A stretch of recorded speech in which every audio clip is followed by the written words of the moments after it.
أعوذ بالله من الشيطان الرجيم بسم الله الرحمن الرحيم هل أتاك حديث ضيف إبراهيم المكرمين إذ دخلوا عليه فقالوا سلاما قال سلام قوم منكرون فراغ إلى أهله فجاء بعجل سمين فقربه إليهم قال لا تأكلون فأوجس منهم خيفة قالوا لا تخف وبشروه بغلام عليم فأقبلت امرأة في سرة فسكت وجهها وقالت عجوز عقيم قالوا كذلك قال ربك إنه هو الحكيم العليم قال فما خطبكم أيها المرسلون قالوا إنا أرسلنا إلى قوم مجرمين لنرسل عليهم حجارة من طين مصومة عند ربك للمسرفين فأخرجنا من كان فيها من المؤمنين فما وجدنا فيها غير بيت من المسلمين وتركنا فيها آية للذين يخافون العذاب الأليم صدق الله العظيم. اس صورت میں زیادہ تر موضوع جو ہے وہ وقوع قیامت اور جزائے عمل ہے، اعمال کا بدلہ اور جزا سزا، باقی بھی بیان کیے گئے ہیں لیکن یہ غالب ہے۔ ویسا آیات میں بھی دو گروہوں کا ذکر کیا گیا، ایک وہ جو دوزخی ہیں اللہ کے عذاب میں، اور دوسرے جو متقین ہیں ان کا ذکر فرمایا، اور اس میں بھی اللہ تعالیٰ نے قیامت اور جزائے عمل کا ہی ذکر فرمایا۔ اب یہاں پر بعض انبیاء کا ذکر ہے، ان میں سے یہاں پہلے حضرت ابراہیم علیہ السلام کا تذکرہ کیا ہے، یہ بھی جزائے عمل کے ہی ضمن میں اور کچھ دوسری چیزیں بھی بیان فرمائی ہیں۔ یعنی یہ بتایا ہے کہ جیسے بعض قوموں پر اللہ تعالیٰ نے اس دنیا میں عذاب بھیجا، جب وہ نہ مانے، قیامت کا انہوں نے انکار کیا، آخرت کا انکار کیا، جزائے عمل کا انکار کیا، تو اللہ کا عذاب آیا۔ جو آخرت میں اللہ کا عذاب آئے گا، دوزخ اور پکڑ اس کی ہوگی، اس کا غصہ ہوگا، تو اس کا نمونہ یہاں دنیا میں بھی اللہ تعالیٰ نے بعض قوموں پر اظہار کر دیا، لہذا ان سے عبرت حاصل کرو۔ وہ عبرت فرمایا حل اتاک حدیث ابراہیم حدیث ضیف ابراہیم المکرمین، کیا آپ کو ابراہیم علیہ السلام کے عزت والے مہمانوں کی خبر پہنچی ہے، ان کی بات پہنچی ہے آپ کو؟ چونکہ یہ فرشتے تھے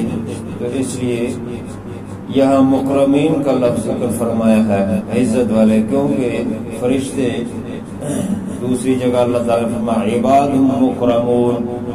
یہ اللہ کے بندے عزت والے ہیں، تو یہ اللہ کی عبادت کرتے ہیں، چاہے وہ ملائے اعلیٰ کے فرشتے ہیں، ملائے سافل کے فرشتے ہیں، تمام فرشتے جو ہیں وہ اللہ کے حکم کے پابند ہیں۔ یفعلون ما یؤمرون، جو ان کو حکم کیا جاتا ہے وہی کرتے ہیں۔ تو عزت اصل میں تو اللہ کے حکم کو پورا کرنے میں ہے کہ جس طرح اللہ تعالیٰ نے حکم دیا ہے اسی طرح پورا کیا جائے، تو فرشتے منو عن بالکل جو ہے اسی طرح حکم کو پورا کرتے ہیں۔ اس لیے فرمایا کہ عزت والے وہ فرشتے جو آئے، جو مہمان آئے، ان کی خبر پہنچی ہے۔ یہ مہمان جو ہے اصل میں تو قوم لوط پر عذاب لائے تھے، لیکن ضمناً ابراہیم علیہ السلام کے پاس بھی آئے۔ اذ دخلوا علیہ فقالوا سلاما، جس وقت داخل ہوئے ابراہیم علیہ السلام کے پاس اور انہوں نے سلام کیا، السلام علیکم ورحمۃ اللہ، قال سلام، ابراہیم علیہ السلام نے جواب میں کہا وعلیکم السلام، انہوں نے بھی سلام کیا۔ قوم منکرون، کیونکہ یہ فرشتے آئے تھے انسانی شکلوں میں اور نوجوان لڑکوں کی جو ہے وہ شکلوں میں آئے تھے، اور اوپرے شکلیں جو ہے انہوں نے وہ اختیار کی تھی جو ابراہیم علیہ السلام جن کو پہچانتے نہیں تھے۔ تو جب ابراہیم علیہ السلام نے دیکھا کہ یہ ہیں تو کوئی مہمان لیکن جانے پہچان نہیں، کوئی دور کے کہیں مسافر ہیں جا رہے ہیں، تو فراغ الی اہلہ، چنانچہ وہ اپنے گھر والوں کے پاس گئے، یعنی اس طرف گئے، فجاء بعجل سمین، تو لے آئے ایک گائے کا بچڑا یعنی بونا ہوا۔ اس وقت ظاہر ہے گائے کا ان کے پاس وہ بچڑا ہی ہوگا اور جانور نہیں ہوگا، تو جو جانور موجود تھا وہ فوراً جا کر اس کو ذبح کیا اور ذبح کر کے اس کو بھون کر تیار کر کے لے آئے۔ تو اس سے یہ بھی پتہ چلا کہ مہمان نوازی جو ہے یعنی گھر میں جو موجود ہے بلا تکلف وہ مہمان کے سامنے پیش کر دیا جائے، کہ بجائے اس کے کہ مہمان کو انتظار کیا جائے، ادھر ادھر بندہ بھاگتا رہے اور مہمان بھی پریشان ہو کہ میرا میزبان کہاں گیا ہے۔ جو گھر میں جو بھی موجود بلا تکلف وہ دے، کچھ بھی نہیں تو سادہ پانی دے، کچھ نہ کچھ جو ہے وہ پیش، جو گھر میں موجود ہے وہ پیش کر لے۔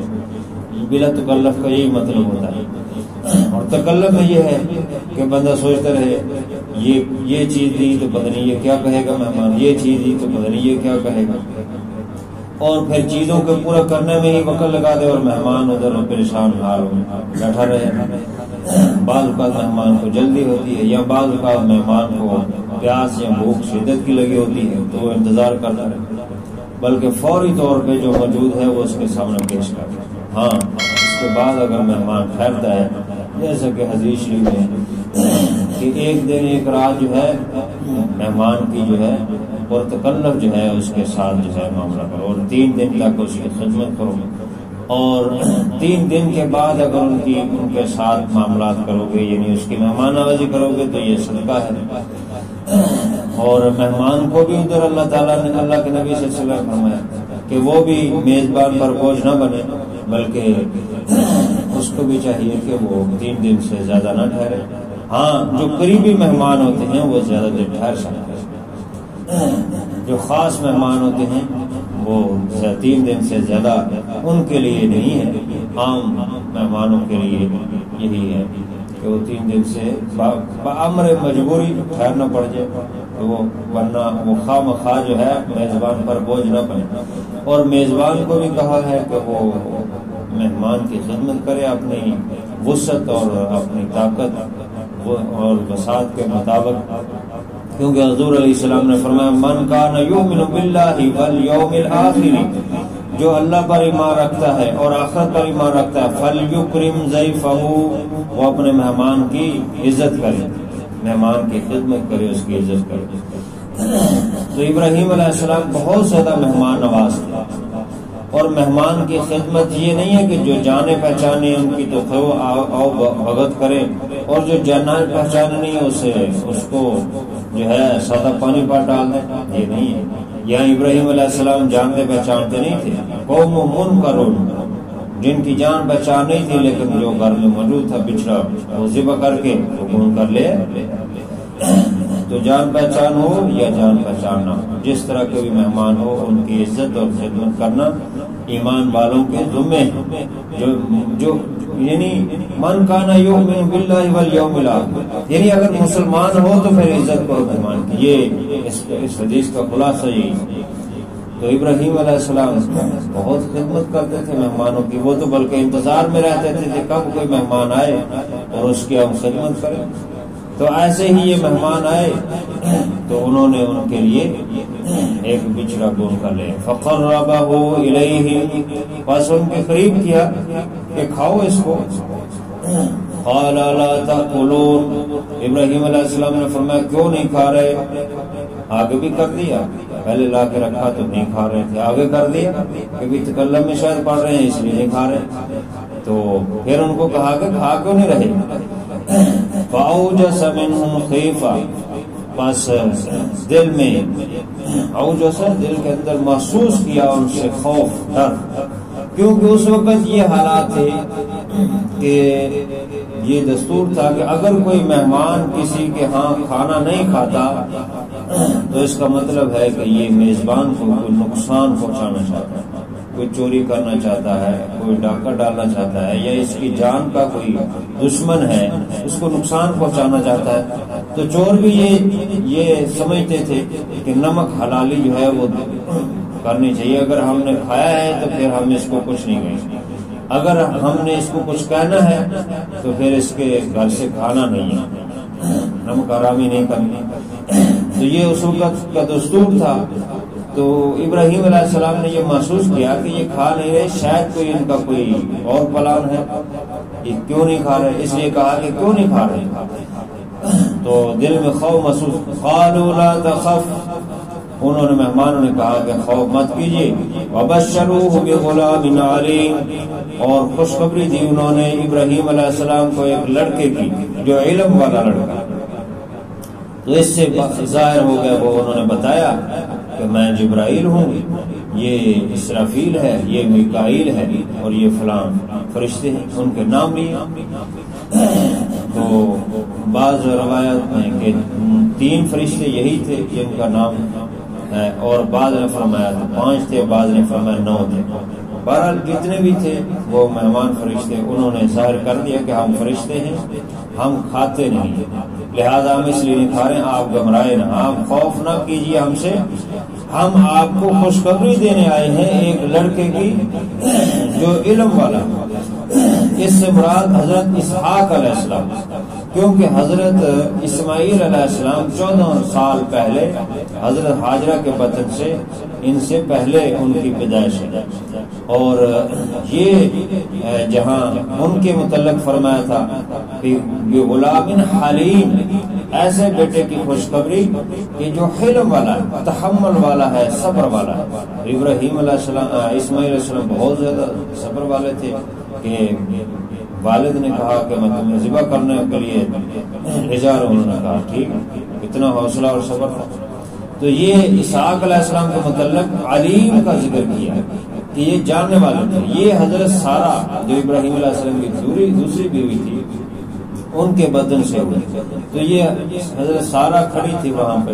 تو انہوں نے فرشتوں نے حضرت ابراہیم علیہ السلام کو یہ خوشخبری دی کہ تمہیں بیٹا ہو۔ فَأَقْبَلَتِ امْرَأَتُهُ فِي سَرَّةٍ فَسَكَّتْ وَجْهَهَا وَقَالَتْ عَجُوزٌ عَقِيمٌ، بس متوجہ ہوئی ابراہیم علیہ السلام کی بیوی یعنی حضرت سارہ، فی سرۃ، حیرت میں پڑی ہوئی ہے، فسکت وجہہا، اپنے چہرے پر ہاتھ مارا، اپنے جیسے بیٹے شامل۔ یہ کیا انہوں نے بتا دیا کہ بیٹے کی خوشخبری، میری تو 80 یا 90 سال عمر ہے، تو اس عمر میں وقالت عجوز عقیم، میں بوڑھی ہوں، عجوز ہوں، عقیم اور باندھ بھی ہوں، تو یہ کیا کہہ رہے ہیں کہ بیٹا ہوگا؟ اس طرح حیرانگی اور پریشانی نے انہوں نے اپنے ماتھے پہ ہاتھ بھی مارا اور اس کا اظہار کیا پریشانی اور حیرانگی کا کہ یہ کیا۔ قالوا كذلك، انہوں نے کہا اسی طرح ہوگا، یعنی اسی عمر میں اور اسی تمہاری جو بڑھاپا ہے اور تمہیں بانجھ پن ہے اور تمہارے یہ سارے معاملات ہیں، ان سب کے باوجود اسی حالت میں اسی طرح اللہ کی قدرت کا اظہار۔ قال ربك انه هو الحکیم العلیم، انہوں نے کہا کہ تیرا رب بے شک وہ حکمت والا اور جاننے والا ہے، اس کے کاموں میں حکمت ہے اور وہ خوب جانتا ہے، اور اس کے لیے کوئی مشکل نہیں ہے کہ وہ بڑھاپے میں بیٹا دے دے۔ تو اس لیے اللہ کے فرشتوں نے ان کو خوشخبری سنائی۔ قال فما خطبكم ايها المرسلون، ابراہیم علیہ السلام نے کہا کہ اصل تمہارا کام کیا ہے وہ بتاؤ، اے بھیجے گئے کہ تمہاری اصل مہم کیا ہے، تم کس کام میں آئے ہوئے ہو؟ قالوا انا ارسلنا الى قوم مجرمین، انہوں نے کہا کہ بے شک ہم بھیجے گئے ہیں مجرم قوم کی طرف، گناہگار قوم کی طرف، ان پر عذاب بھیجنے کے لیے، اور ضمن یہاں پر ابراہیم علیہ السلام کے پاس ہے اور ان کو بیٹے کی خوشخبری دی۔